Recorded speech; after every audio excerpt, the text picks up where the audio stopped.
Hey, welcome to, what is this thing called? It's called Old School Bleep.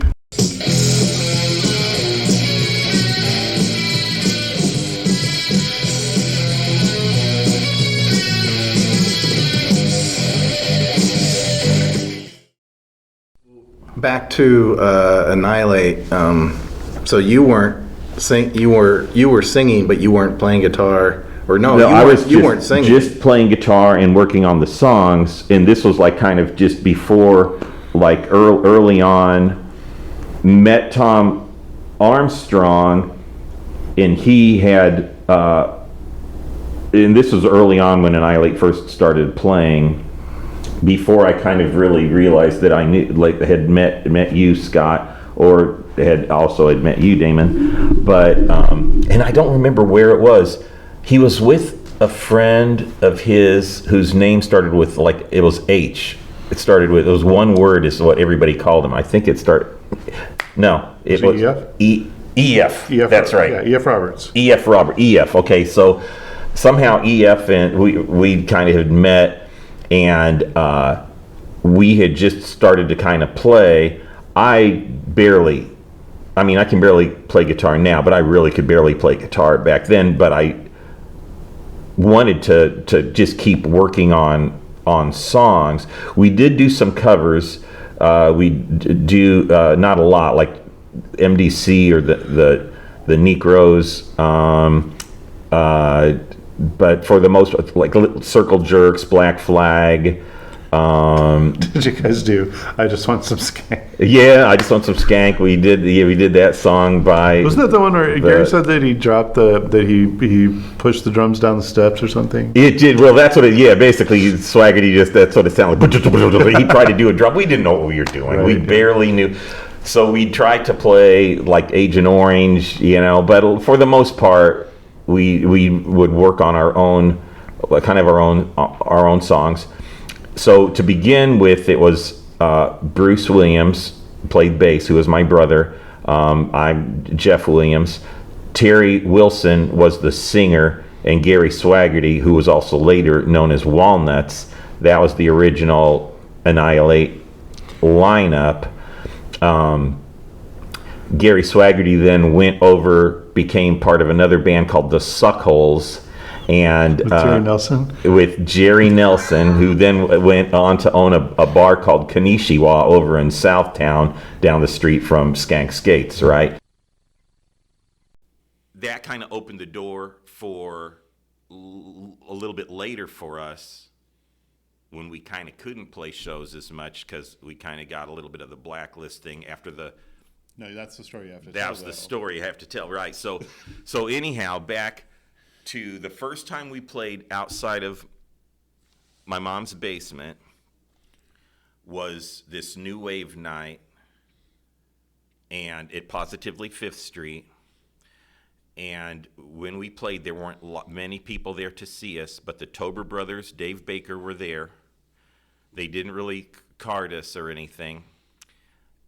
And Young Hoon Kim, who was our friend who'd moved here from Southern California, was going to Lanphier. And he was there, and he was used to the shows out in Southern California. Like he was an hardcore guy? He was Orange County. Okay. He was Orange County. And so we start playing.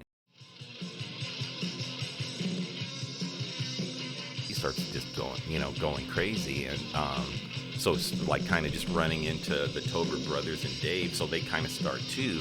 And he just all of a sudden but we're like, oh my God, this is crazy. In my mind, it was like a pit was happening. It's like four people, four guys, four dudes just hitting each other.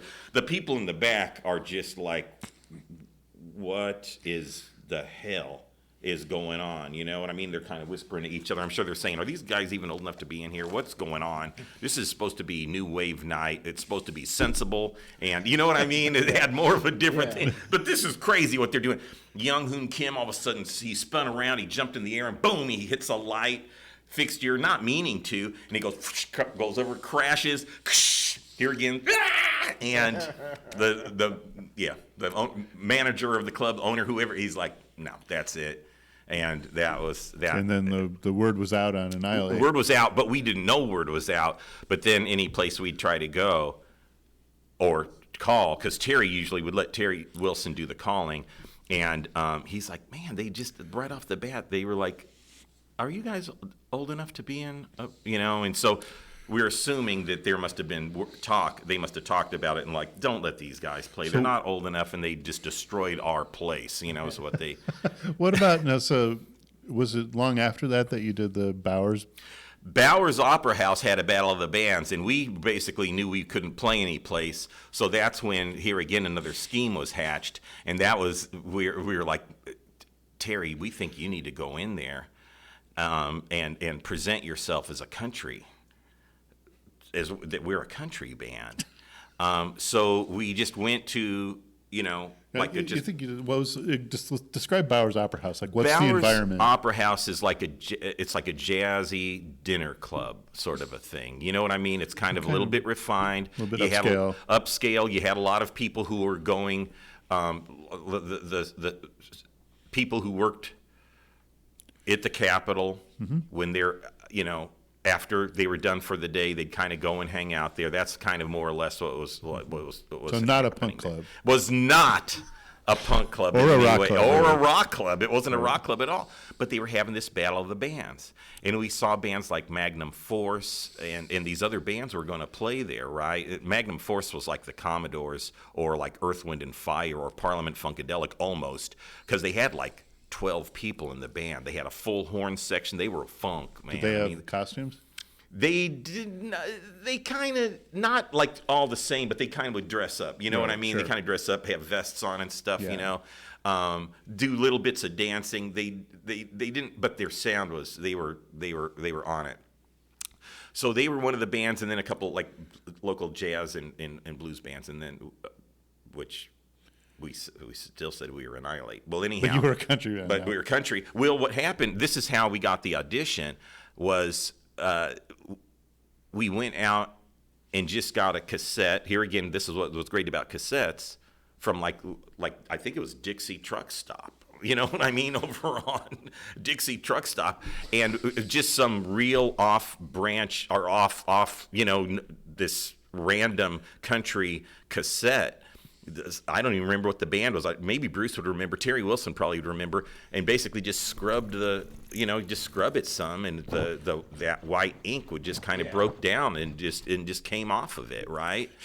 And so we were just like, well, here's a demo tape, and they're like, well, you know what? You guys have the third slot.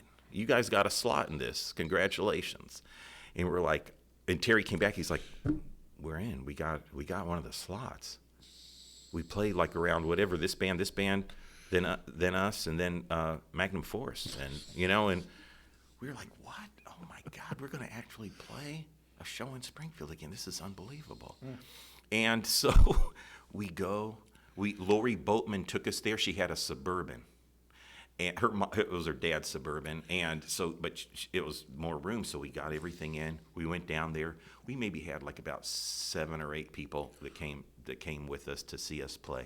How many other people were there? Like for the place was crowded. Everybody's sitting there. It was like a dinner time, right? Everybody's eating, right? I mean, it's like meals are happening, drinks and meals. It's a casual environment that's kind of a loungy, jazzy. A lot of these people, I'm sure, were, a Illini Country Club sort of a thing, and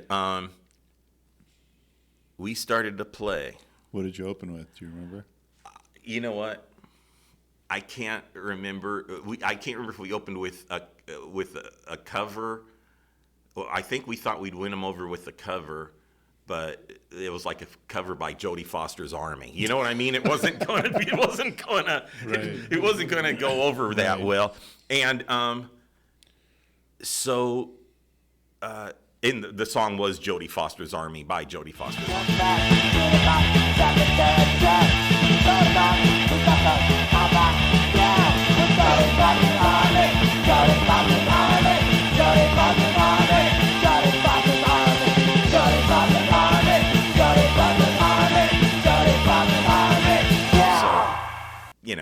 It's a minute. It's done like a minute later, right? And no, it's like you can just, people are like, no, this isn't, We start playing another one. Now this show, Gary Swaggerty was back. He came back and played with us, and he had taken David Jarvis's drums and he sprayed them like Dayglow orange or whatever. Well, they cut the power off on us, right? They cut the power off on us. People were like, After stop. the first song? Maybe the third song. Okay. But that's 3 or 4 minutes because Sure. each song we were playing was like about a minute, minute long, yeah. right? We were just trying to get through these songs. Did you do Boner? No, we didn't get Boner See, in, what an man. opportunity, Boner. man. Missed opportunity. Missed opportunity. Boner, we didn't get that song in, darn it. It didn't get close to that. Oh, well. So, but the guy, here again, it's like, no, you got to stop it. And we just were like, you know what? We can just keep playing. The guy, when we did it at Positively Fifth Street, he told us to stop.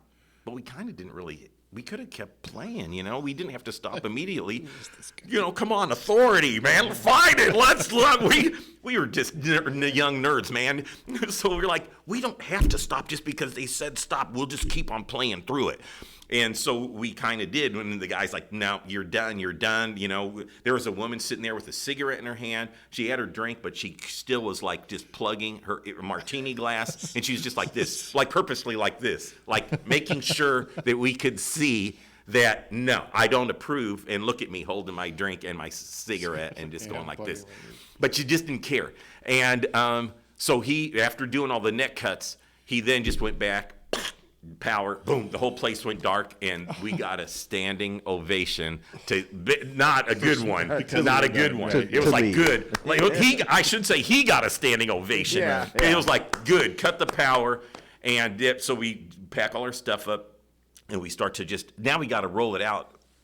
And these people are all just like, You gotta roll like, it past them. we got to roll it past them down a gauntlet of people just like shaking their heads, like looking at us like, you know, like Geraldo Rivera with the punks on there the first time when he was trying to make him sound like these Nazi punks, and they're all saying, no, it's Nazi punks, fuck off. It's not Nazi, you know, you're making it sound like something different. Well, anyhow, but it's like that. It's like, oh, this is just the worst thing that could possibly happen. And they're just like looking at us or whatever. And right when I'm rolling all my stuff out, and I'm right by the lady, you know, and she's like this, just leans over one of the things and was like, God, I'm glad I don't live like that. And it's like walks, you know, we walk past, you know what I mean? And we just walk, push our stuff out What does that with even- our tails what does between that our even legs. mean? Like- you know, and so we get out It's to the such an parking extreme lot. statement. We load all of our stuff in. Magnum Force is getting, you know, they're going to go on next. And one of the guys in Magnum Force is like, man, what's up, man? And we were like, we just got kicked out.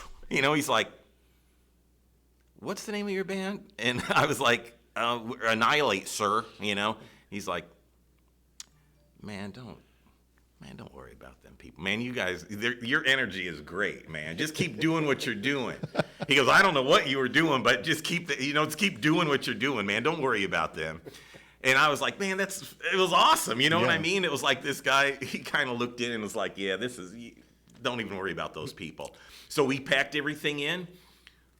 We start to like drive off because a couple of people were with us also, the Tobers and stuff too, because it's a Suburban.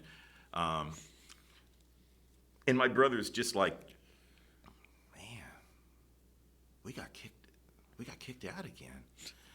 And I was like, yeah, they didn't really like us very much, Bruce.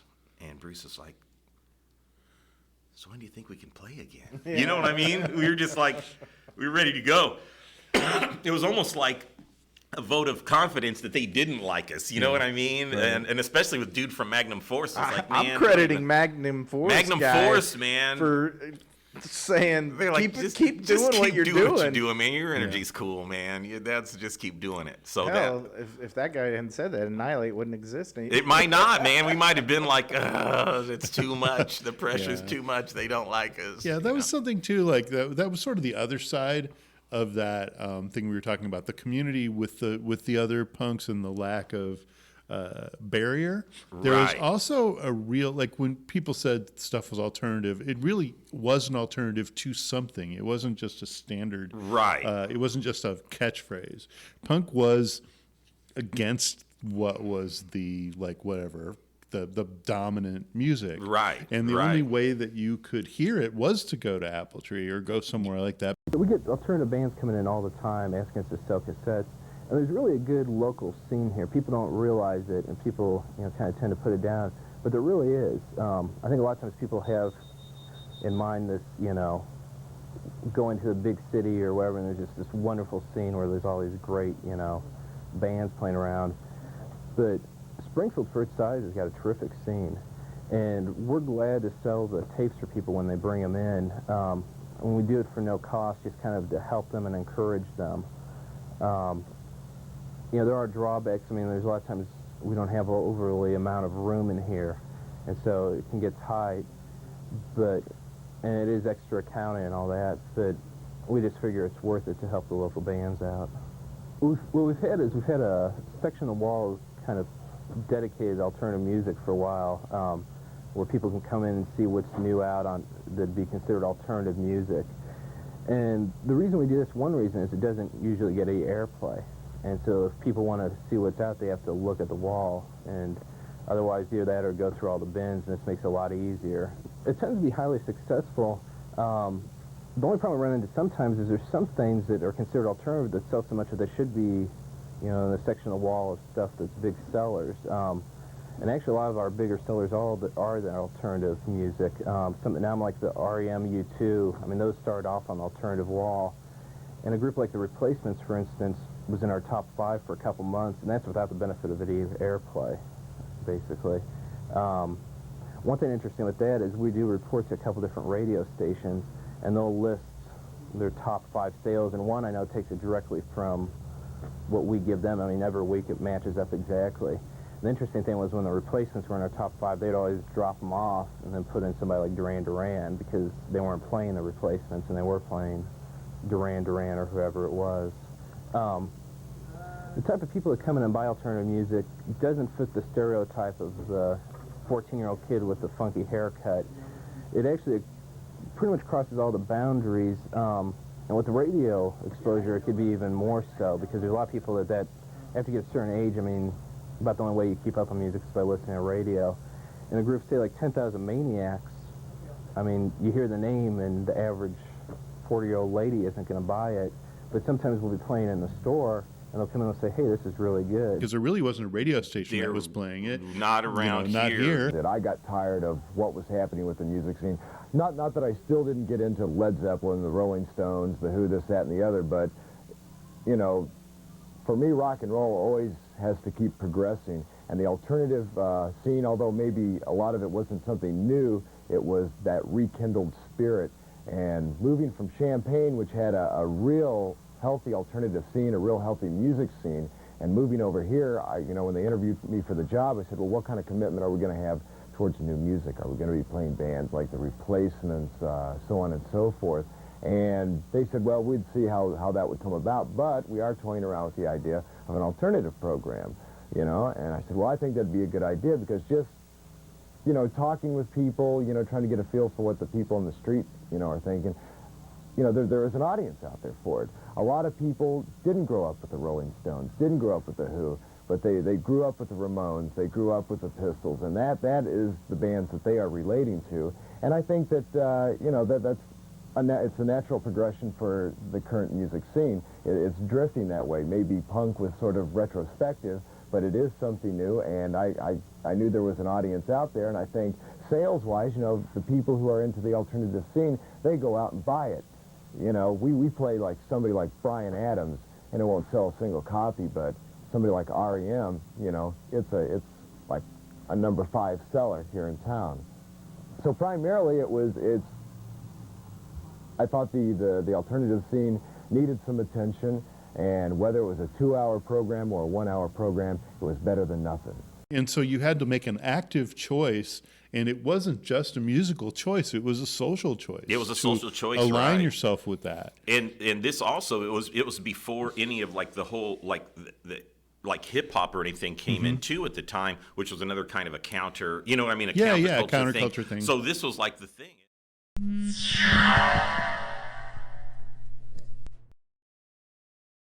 Sounds Anthony Hopkins. So Oh, the one Anthony with the- Hopkins was the in mannequin? Magic? the movie called Magic, Magic, right. with the ventriloquist. Oh, doll. right, my yeah. God, I can't even begin to talk about this. With my brother, go ahead. You got to go ahead, man. Oh, I remember it was a very. If you watch it now, it's not that scary because it's slow. It's got a lot of dialogue, like those old '70s movies did back then, and it took forever until the end. They plod on. That's the thing is, I remember just plodding through those movies back. I mean, you're a little kid. Yeah. How did you have the attention span to keep through it till the scary parts? There'd be like 3 scary parts in the whole movie. Yeah, they don't hold And it. Like they'd, Salem's Lot was like yeah, that, it'd be like too. 40 minutes in between, and somehow you were invested though. You'd wait it out because you knew it something. was gonna happen, It was right. going to happen. But all those slow parts. But I'm telling you what, Anthony Hopkins, even when he was. Something about his eyes and the way it matched up with that hinge jaw, you know what I mean? That oversized, and then the stuff my brother would do to me with Charlie McCarthy. And I had Mortimer a Charlie Snerd, McCarthy. Yeah. Knucklehead Smith. He cut the head off of Lester to scare me with it. He was in full blown ventriloquist mode. I mean, like as in my mom would take us down to, like you'd said with, like you had like kind of wanted to not have the current thing. So my mom used to would take us to the library and we just would rent old, like the Great Gildersleeves or something like that, And my mom, Bruce saw the Edgar Bergen had a bunch of these old vinyl things you could, him and his best friend Brian Wells. Brian was his henchman. So he'd look out and be like, "Jeff, you can't come in here. We're performing ventriloquism and magic," and slam the door. And I'm like, I don't want to go in and see any of that. No, why? But you're making me so mad right now by saying I can't come in. And then you'd hear it. Repeat after me. And remember, they had all these little things with ventriloquism.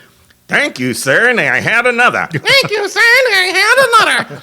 Now repeat, let's do that again, kids. Thank you, sir, and I had another. And I was like, oh my God, I can't. Oh, it was too much. Sorry, I got sidetracked with Bruce, but No, that's what it's yeah, Edgar Bergen was a terrible influence on youth. I just got rid of my Charlie McCarthy probably just a couple of years ago at a Get some garage good sale. money for it, probably. No, it Not was in really? kind of rough shape. Oh, was it? Just had to get rid of it. I don't know what my brother did with Knucklehead Smith or Mortimer Snerd.